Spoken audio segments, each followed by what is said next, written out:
हरे कृष्ण. श्रीमद भगवद गीता जशी आहे तशी, अध्याय 13. अध्यायाचं नाव आहे क्षेत्र क्षेत्रज्ञ विभाग योग.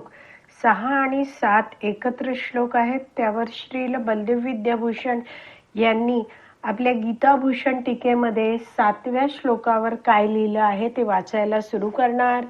त्याआधी श्रील प्रभुपादांना प्रार्थना करूया. हे श्रील प्रभुपाद, आम्ही भगवद्गीता हा ग्रंथ वाचून समजून घेण्याचा प्रयत्न करीत आहोत. त्यासाठी आम्हाला आशीर्वाद द्या. धन्यवाद प्रभुपाद. तर 7व्या श्लोकाचे पहिले शब्द आहेत इच्छा द्वेष सुखम दुःखम. तर ह्याबद्दल श्रील बलदेव विद्याभूषण लिहितात की हे शरीराचे विकार आहेत, ट्रान्सफॉर्मेशन्स ज्याला आपण इंग्रजीमध्ये म्हणतो. तर इच्छा, द्वेष, सुख, दुःख याचबरोबर संकल्प, विकल्प अशा विचारांचा सुद्धा इथे समावेश आहे. तर हे सगळं जे आहे ते आपल्या मनात येत असतं आणि हे समजवण्यासाठी श्रील बलदेव विद्याभूषण एक श्लोक देत आहेत. बृहद अरण्यक उपनिषदाचा 1.5.3. कामः संकल्पो विचिकित्सा श्रद्धा अश्रद्धा धृतिर् अधृतिर् हिर धीर भीर एतत् सर्वं मन एव. अर्थात या सर्व गोष्टी मनात उत्पन्न होत असतात. पहिला शब्द आपण वाचला इथे कामः. तर कामः म्हणजे कामेच्छा, कामना. दुसरा शब्द आहे संकल्पो. तर जेव्हा व्यक्ती ठरवतो की मी हे करणार आहे त्याला म्हटलं जातं संकल्प करणे. तिसरा शब्द आपण वाचला विचिकित्सा. ह्याला म्हटलं जातं अनिश्चितता. काय करू याबाबत संभ्रम असणं किंवा हे करू की नको करू याबद्दल निर्णय न करण्याची जी अवस्था असते त्याला विचिकित्सा, अनिश्चितता असं म्हटलं जातं. पुढचा शब्द आपण या बृहदारण्यक उपनिषदातल्या श्लोकात वाचला आहे तो आहे श्रद्धा. एखाद्या गोष्टीवर श्रद्धा असणं. पुढे अश्रद्धा, एखाद्या गोष्टीवर श्रद्धा नसणं. पुढे आहे धृतीर आणि अधृतीर. तर धृती म्हणजे धैर्य, स्थिरता. इंग्रजीत ह्याला पेशन्स सुद्धा म्हटलं जातं.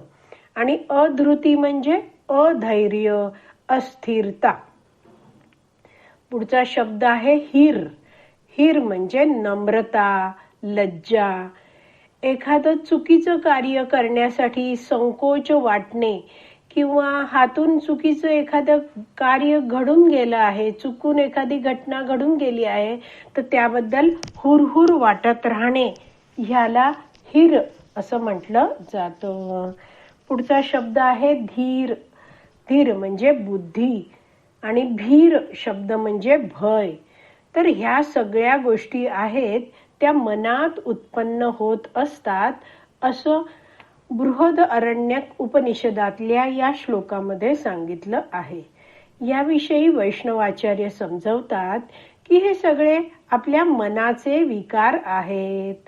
तर जसं परमपूज्य नवयोगेंद्र महाराज सांगतात ना, मलिन मन की हर बात बेकार है, हरि नाम ही सार है.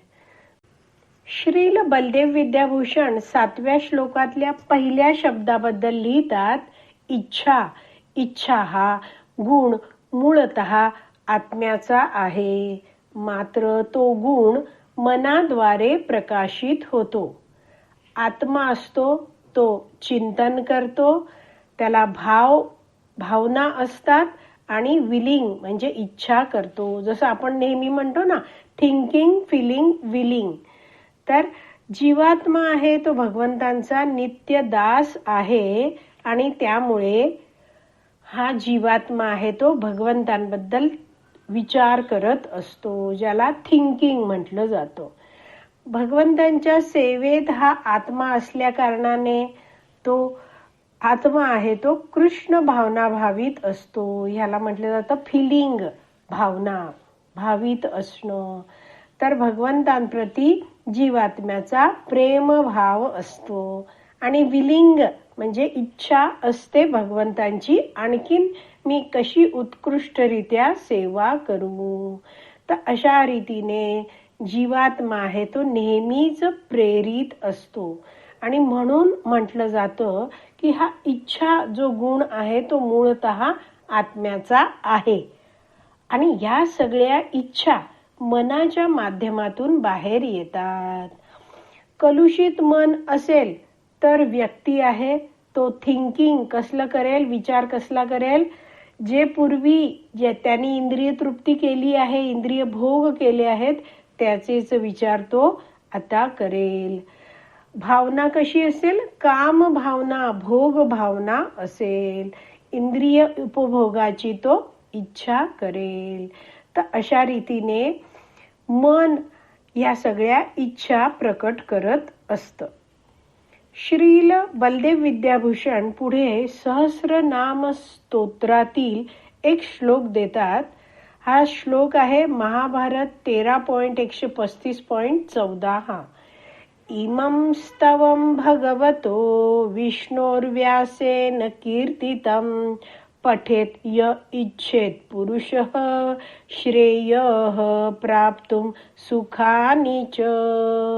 जो जीव परम श्रेय आणि सर्व प्रकारच्या सुखाच्या प्राप्तीची इच्छा ठेवतो, इच्छा करतो, त्याने भगवान विष्णूंच्या या गुणांचे गुणगान करायला पाहिजेत, जे गुण श्रील व्यासदेवांनी लिहिले आहेत. तर जीवाने भगवंतांच्या गुणांचं गुणगान केलं पाहिजे, त्यानेच त्याचं कल्याण होणार आहे. तर ह्या इच्छा अतिशय महत्वाच्या आहेत, हे श्रील बलदेव विद्याभूषण इथे समजावत आहेत. आज आपली विराम द्यायची वेळ झाली आहे. आज आपण इथेच विराम देऊया. श्रीमद भगवद्गीता की जय. श्रील प्रभुपाद की जय. हरी बोल.